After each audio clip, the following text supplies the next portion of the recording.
Break के बाद एक बार फिर स्वागत है। हम हैं इंटरनेशनल कॉलेज ऑफ गर्ल्स में, जयपुर के बहुत प्रतिष्ठित कॉलेज में से माना जाता है इंटरनेशनल कॉलेज ऑफ गर्ल्स। और यहाँ की लड़कियां बड़ी बहादुर भी हैं और बहुत इंटेलिजेंट भी है, जिनके साथ हम चर्चा कर रहे हैं मेल डोमिनेंस के खिलाफ। थोड़ा सा बच के रहने का मौका है मर्दों के लिए। मैडम, जो आप बात कर रही थी रेस्पेक्ट की, प्रोफेसर साहब बात कर रहे थे मर्यादा की बात। प्रोफेसर साहब से पूछता हूँ, प्रोफेसर साहब बड़ा तिलक लगा के बैठे हैं। आमतौर पर कहा जाता है कि यत्र नार्यस्ते पूज्यन्ते तत्र, बहुत सुन लिया मैंने। फिर कहा जाता है कि हम लोग तो पुरुष जो हैं वो उसकी जगह जो है माँ के चरणों में होती है, ऐसा कहा गया है।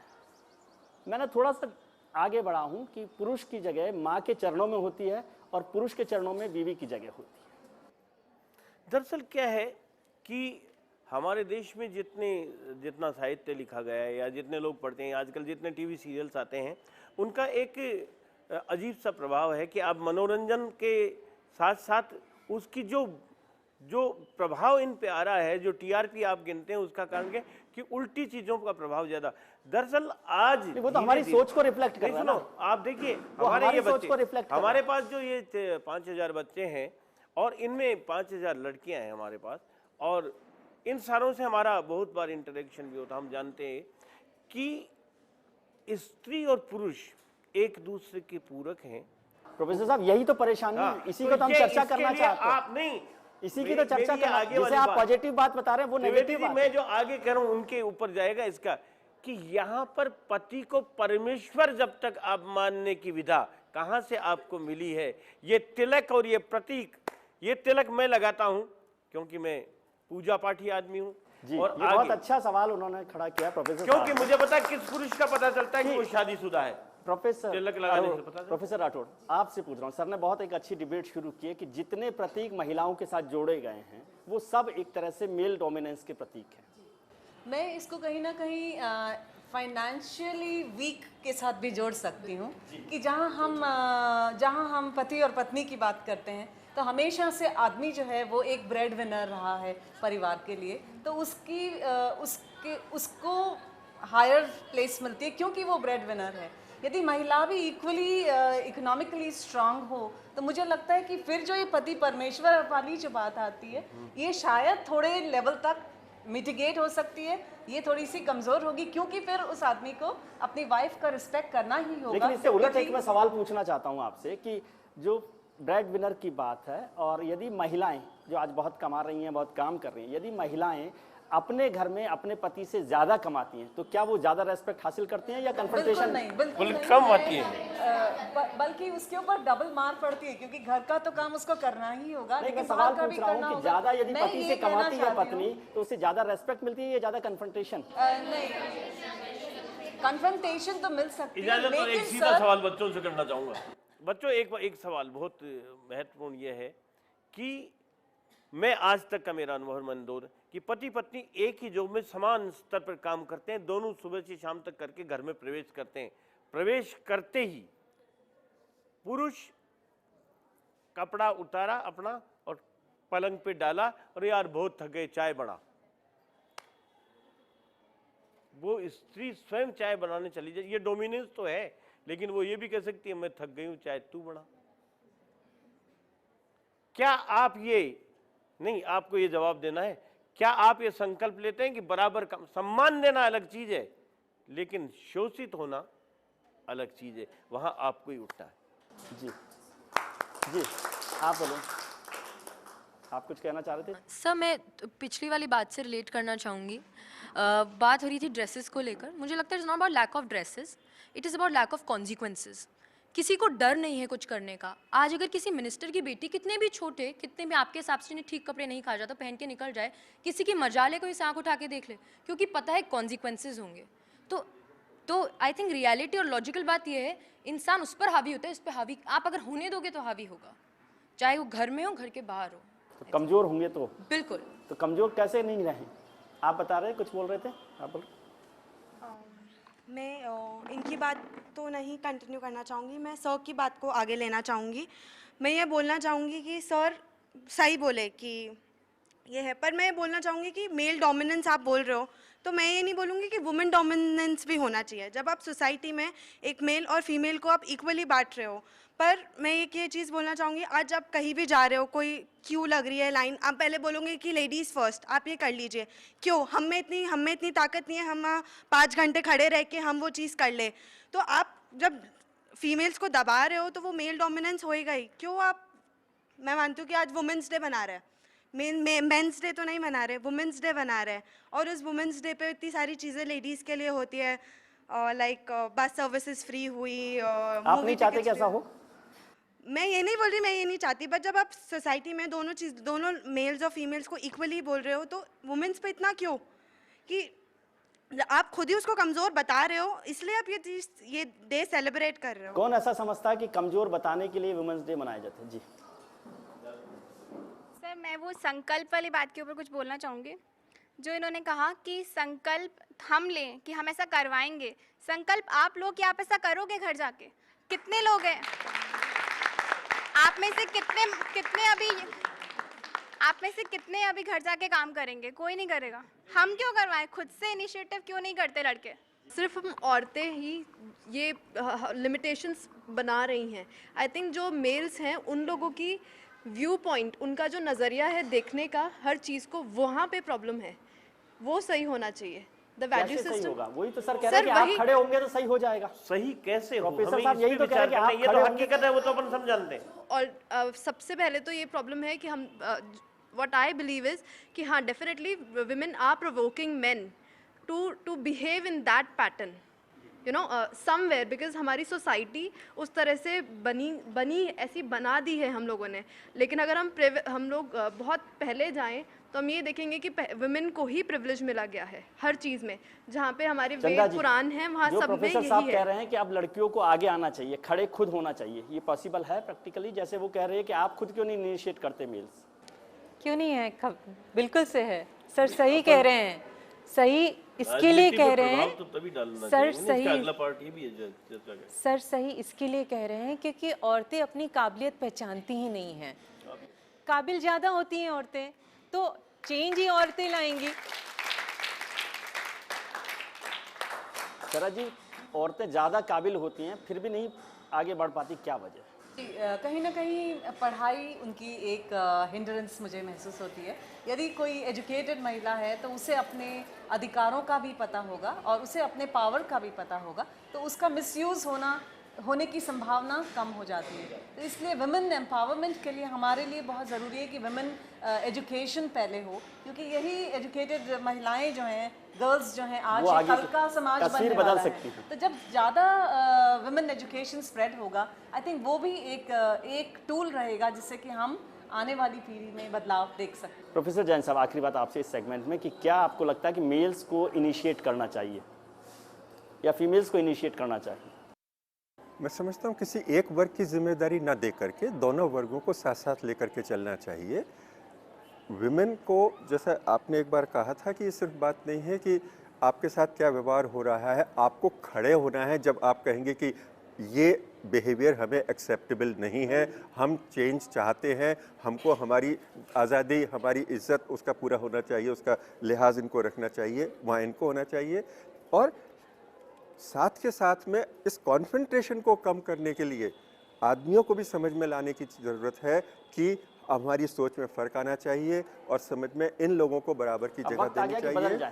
हाँ, वो जो आपने एक एबल वाली बात कही थी, वो तो एक डिबेटेबल बात है, मान पोलाइटनेस में हम ज़रूर मान लेंगे कि विमेन है, लेकिन मैं उसको दूसरे तरीके से समझता हूँ कि फिर वापस से क्षेत्र की बात है। कुछ क्षेत्र में वुमेन बहुत ज़्यादा एबल हैं, बहुत ज़्यादा पावरफुल हैं, घर के अंदर माहौल बनाने में, इमोशनल लेवल की लाइफ लीड करने के अंदर जितना विमेन रोल प्ले कर सकती हैं, मैन नहीं कर सकते।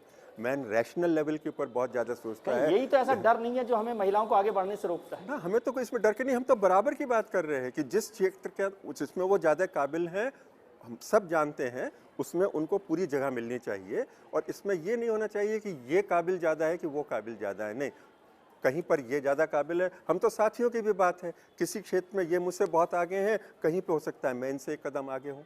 और हम स्वीकार करते हैं कि कौन सा जो क्षेत्र है। और इन बच्चों के लिए, अब देखिए आप जिस मुद्दे को लेके चल रहे हैं उसकी सार्थकता यह है कि हम उस दिशा में प्रयत्न कर रहे हैं। एक बात बताऊं कि आज पढ़ी लिखी और हम जैसे मीडियम क्लास के परिवारों की जो बच्चियां हैं वो सीधी सपाट तरीके से पति को विमल, कमल, मनोज और प्रकाश कहने लग गई हैं। हमारी पत्नियां कहने में 3 बार झिझकती रही हैं, वो शर्मा जी के आगे नहीं बढ़ पाई, लेकिन ये वो उनके इनके ये हट गया है तो वो ये भी कह सकते हैं चाय पीने के बाद जरा एक कप तुम जा रहे हो रख दो। ये समानांतर चलने की ये अंदर से आया हुआ भाव है, किसी ने सिखाया नहीं, डोमिनेंस नहीं है, अहंकार नहीं है, लेकिन पुरुष स्त्री के साथ चलने की प्रक्रिया प्रारंभ हो गई है। ये इसको गति देनी है, मंत्र है, गति देनी है, तेज गति से हम आगे बढ़ सके और हमारे ये बच्चे प्रोफेसर साहब ने बहुत अच्छी बात कही बढ़िया है, नेतृत्व देंगी। अंदर से बहाव आना चाहिए और जो उसको मंथर गति है उसे गति देने की, उसे तेज करने की जरूरत है, तभी समाज आगे बढ़ सकेगा। आखिरी सेगमेंट में हम चर्चा करेंगे लड़कियों के और क्या इश्यूज हैं, किस तरह की वो आज़ादी चाहती हैं, वैचारिक आज़ादी चाहती हैं, सामाजिक आज़ादी चाहती हैं या आर्थिक आज़ादी चाहती हैं, इस पर चर्चा करेंगे अगले सेगमेंट में। आप हमारे साथ बने रहिए। आपको गारंटी देता हूँ इतना बेहतर, इतना इंटेलिजेंट पैनल और इतनी खूबसूरत सेंसिटिव लड़कियां आपको फिर नहीं मिलेंगी। There's a fire starting in my heart, reaching the fever pitch and bringing me out the dark. Finally, I can see you crystal clear. Go ahead and sell me out and I'll lay your ship bare. See how I live with every piece of you. Don't underestimate the things that I will do.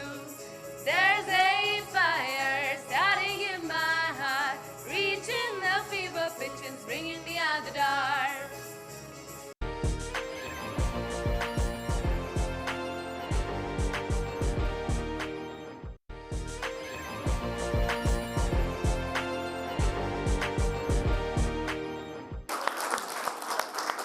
Break के बाद एक बार फिर स्वागत है। हम हैं international college of girls Jaipur में, जो जयपुर के सबसे प्रतिष्ठित कॉलेजेस में माना जाता है, जहां पर बेहतरीन लड़कियां हैं, टैलेंटेड लड़कियां हैं और टैलेंटेड स्टाफ है, जिनसे मेरा ज्ञानवर्धन लगातार होता जा रहा है। उसके लिए बहुत बहुत शुक्रिया। प्रोफेसर जैन साहब, सबसे बड़ी बात जो प्रोफेसर शर्मा ने कही कि एक गति देने की ज़रूरत है, ये गति कैसे दी जा सकती है कि हमारी जो महिलाएँ हैं वो आगे आ पाएँ? इसके लिए सबसे पहला एक बहुत अच्छी बात इन्होंने ये भी कही कि एक चिंतन की शुरुआत होनी चाहिए, एक जागरूकता होनी चाहिए और उसकी पहल आपके जैसा ये प्रोग्राम हो रहा है उससे भी शुरू हो सकती है, उसी पहल का हिस्सा है। इस तरीके की पहल और जगह से भी होनी चाहिए। जी मैम, आप बताएं कि किस तरह से लड़कियों को जगाया जा सकता है, प्रोवोक किया जा सकता है, गति दी जा सकती है, मूवमेंट दिया जा सकता है कि वो इक्वलिटी के लेवल पर आना शुरू करें। क्योंकि मैं इस इशू से सहमत नहीं हूं कि अब पुरुषों के विचार को बदलना है, वो बहुत ही वेग इशू है, फिर 2-4 सदी लगेंगी। पुरुषों को बदलना बहुत मुश्किल काम है, वो सबसे ज़्यादा जिद्दी होते हैं और अपनी पावर कौन छोड़ना चाहता है। तो अब तो महिलाओं को कैसे बदलना है, पुरुषों को, उस पर कुछ ज्ञान आप दीजिए। ICG में, इंटरनेशनल कॉलेज यूनिवर्सिटी में विमेंस स्टडीज़ का बेसिक फाउंडेशन कोर्स कराया जाता है, जिसमें अलग आप पढ़ाते हैं वुमेन स्टडीज़ में, आप उसको देख रहे हैं? विमेंस मूवमेंट में क्या क्या हुआ है, वो कौन कौन से मुद्दे हैं जो ज़मीनी तौर पे पानी का, ईंधन का, जो हमें नहीं देखना नहीं पड़ता है, हमने बटन दबाया और बिजली आ जाती है। कितनी लड़कियां यहाँ पर जानते हैं कि लड़कियों के लिए, महिलाओं के लिए जो कानून बने हैं उनके बारे में जानकारी है? डोमेस्टिक वायलेंस को लेकर, रेप को लेकर, क्रिमिनल केसेस को लेकर, क्राइम अगेंस्ट वुमेन को लेकर जितने कानून बने हुए हैं इस समय हिंदुस्तान में, बहुत मजबूत कानून भी बने हुए हैं, ज़्यादातर लोगों को जानकारी है? नहीं है। ज़्यादातर लड़कियों को इस बात की जानकारी नहीं है। ये भी एक बेहद दुखद बात है कि हमारे बच्चों को, हमारी लड़कियों को जानकारी नहीं है कि उन्हें कानून कितनी ताकत देता है। प्रोफेसर, आप हिस्ट्री भी देखते हैं, हिस्ट्री में एक कैरेक्टर मुझे याद आता है मीरा का। मीरा को आप किस तरह से देखती हैं? मीरा को मैं 2 तरह से देखती हूँ। जनरली जब लोग मीरा की बात करते हैं तो जो ख्याल आता है वो है कि कितनी एट्रॉसिटीज़ उसके ऊपर राणा जी ने करी, लेकिन मैं उसको फिर भी एक बहुत ही एम्पावर्ड वुमन देखती हूँ, जिसने कि समाज के सारे बंधनों को तोड़कर वही किया, विद्रोही के तौर पे उसने वही किया जो वो चाहती थी। एक प्रिंसेस होने के बावजूद और रैदास को गुरु माना, एक शूद्र को गुरु माना उस समय में, जबकि एक प्रिंसेस अपने पैलेस के बाहर भी नहीं निकल सकती थी, तो उन्होंने इन्हें गुरु माना। वो सड़कों पे निकली, उन्होंने, मीरा ने अपने भजन गाए कृष्ण के लिए और वही सब कुछ किया जो वो चाहती थी। सच तो यह है कि राणा ने जो है उसके लिए जहर का प्याला भेजा और उसको पीना पड़ा, तो ये ऑनर किलिंग का मामला है। सच तो ये भी है कि उन्होंने कास्ट को चैलेंज किया, सच तो ये है उन्होंने जेंडर को चैलेंज किया। वो तो हम विद्रोही कैरेक्टर के तौर पे देख ही रहे हैं। प्रोफेसर साहब, आप समझते हैं कि ये ऑनर किलिंग का मामला है? देखिए, बहुत महत्वपूर्ण सवाल है। नहीं, बहुत महत्वपूर्ण सवाल है।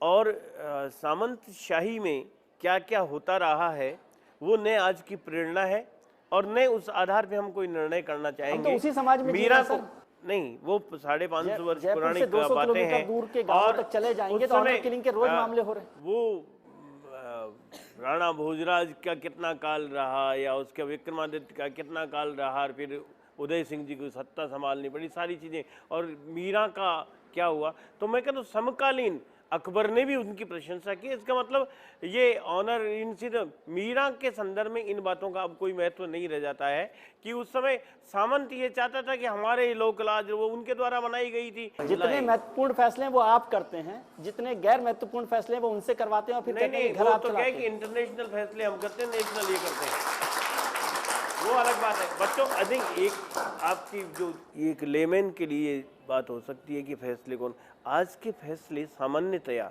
आपने इन घर, देखिए घर हमारे बहुत ज़्यादा बंट गए हैं। स्तर समाज का इतना हो गया है, एक वैसा जहाँ पर फैसले की आवश्यकता ही नहीं होती, दूसरा तीसरा हमारे जैसे जो परिवार हैं अधिकांश, वहाँ पर फैसला सामान्यतया पुरुष प्रधान नहीं होता। प्रोफेसर जैन, जो शर्मा साहब कह रहे हैं बात, प्रोफेसर साहब कह रहे हैं वो बात तो सही है, लेकिन सच और हकीकत में भी तो फर्क होता है। सच तो यह है कि महिलाएं ज्यादा काबिल हैं, महिलाएं ज्यादा सच और हकीकत तो खैर एक ही चीज हो गई, मल्टीटास्किंग है। सच और हकीकत एक हुई, लेकिन हाँ, जो वास्तव में हकीकत है और एक जो वैचारिक बातचीत होती है ड्राइंग रूम की, उसमें फ़र्क ज़रूर होता है, वो बिल्कुल सही है।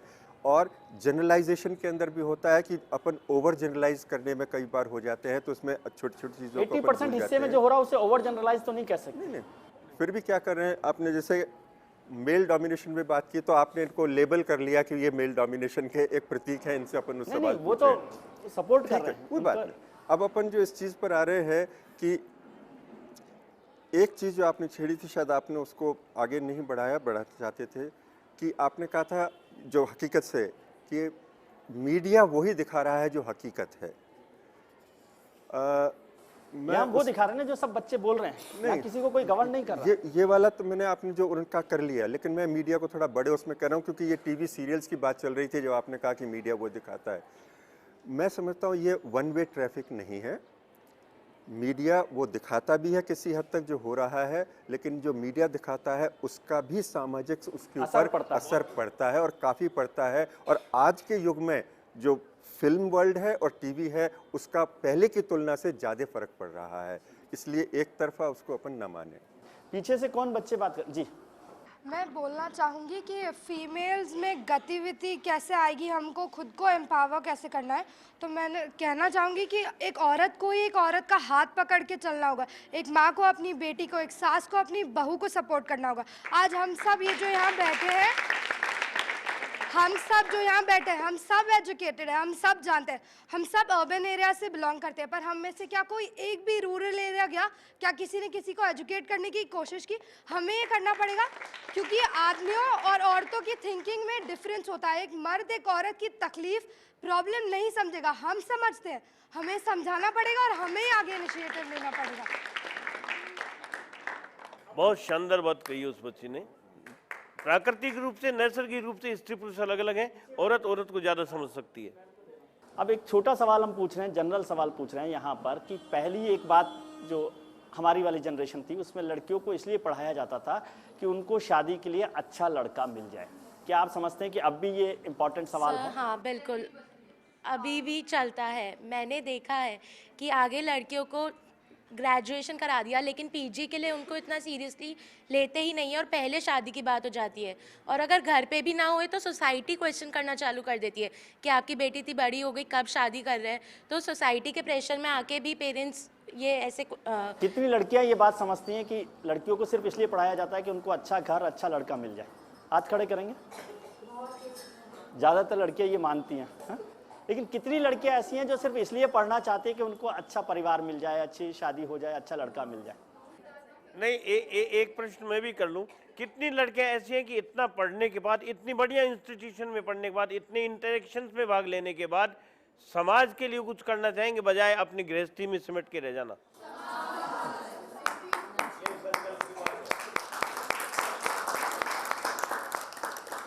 एक और बेसिक सवाल मैं करना चाहता हूँ। कौन खड़ा होगा, पहले खड़ा होगा उसको मैं पूछूंगा सवाल। जी, ये सवाल जानना चाहता हूँ कि क्या लड़की को अपनी मर्जी से शादी करने की आज़ादी मिलनी चाहिए या नहीं मिलनी चाहिए? बिल्कुल मिलनी चाहिए, बिल्कुल मिलनी चाहिए। क्या मिल रही है? अभी थोड़ा चेंज हो रहा है, पर बहुत सारे मतलब बहुत प्रोपोर्शन ये है कि नहीं हो रहा है।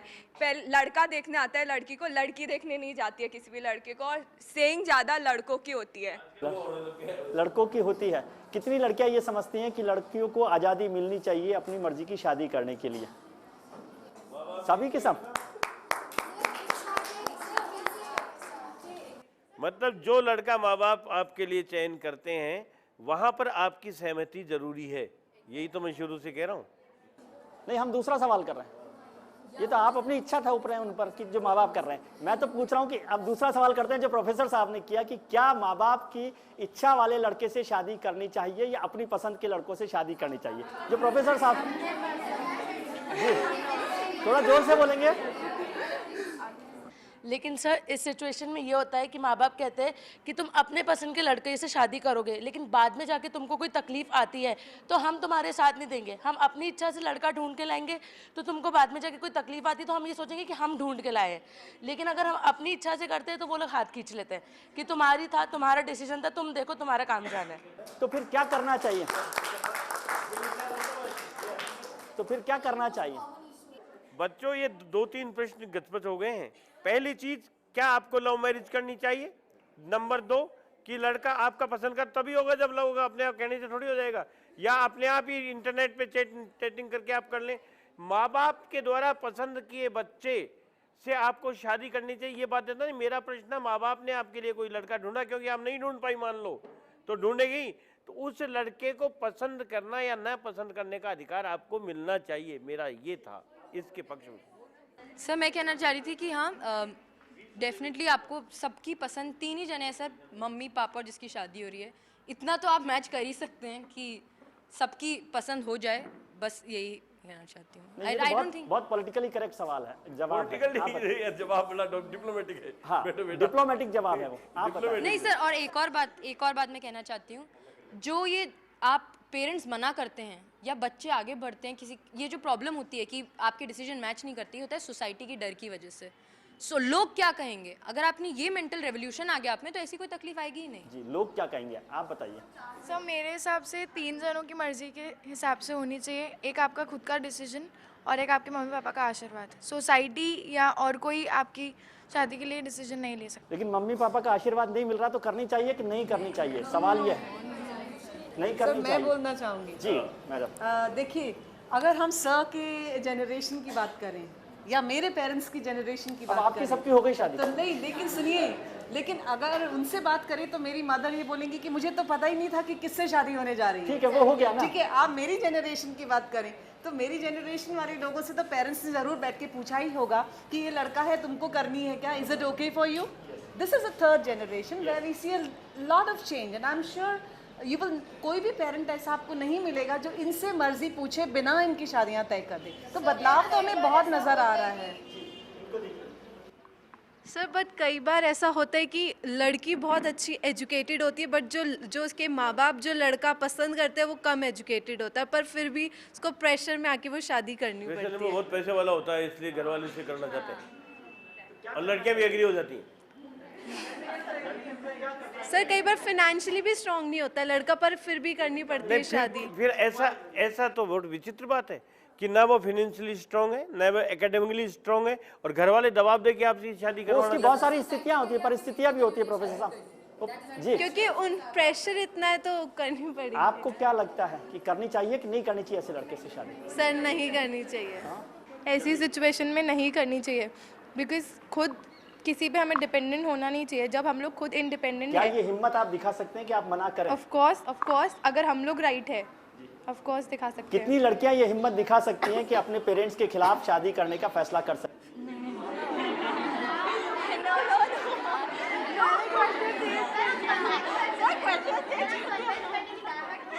एक छोटा सा सवाल है, सोशल चेंज का सवाल है कि महात्मा गांधी अपने जो उनके पीएस थे उनसे उन्होंने कहा कि यदि उनके बेटे की शादी इंटरकास्ट मैरिज में नहीं होती, यदि वो इंटरकास्ट मैरिज नहीं करता है तो वो उस शादी में नहीं जाएंगे।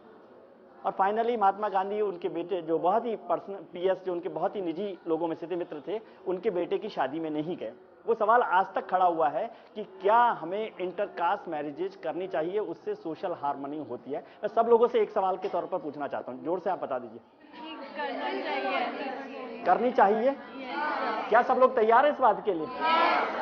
हमारे पैनल में नहीं कि ये जनरलाइज मत करो, इसको किसी भी जाति से हो उससे होनी चाहिए। ये नहीं कि इंटरकास्ट मैरिज ही होनी जरूरी है। मेरी इंटरकास्ट नहीं, ये इंटरकास्ट होना जरूरी नहीं। यदि हो रही है तो उसका कोई विरोध नहीं होना चाहिए। ये नहीं कि इसको कोई कानून कि हर एक की इंटरकास्ट होना ना।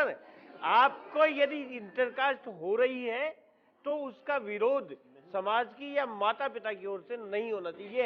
ये कोई कंपल्सरी नहीं है कि इंटरकास्ट मैरिज होनी चाहिए। अगर लड़की को पसंद है तो होनी चाहिए। ये नहीं है कि कोई जबरदस्ती है कि अरे भाई हमें तो इंटरकास्ट मैरिज ही करनी है। नहीं, अगर वो जरूरत है, अगर आप पसंद करते हो और आपके माँ बाप राजी हैं तो आपको करनी चाहिए। और अगर नहीं माँ बाप राजी हैं तब भी आपको ट्राई करना चाहिए उनको समझाने का। चलिए, आखिरी बात पूछ रहा हूँ कि शादी और नौकरी दोनों लड़कियों को अपनी मर्जी से करनी चाहिए या नहीं करनी चाहिए? Very good.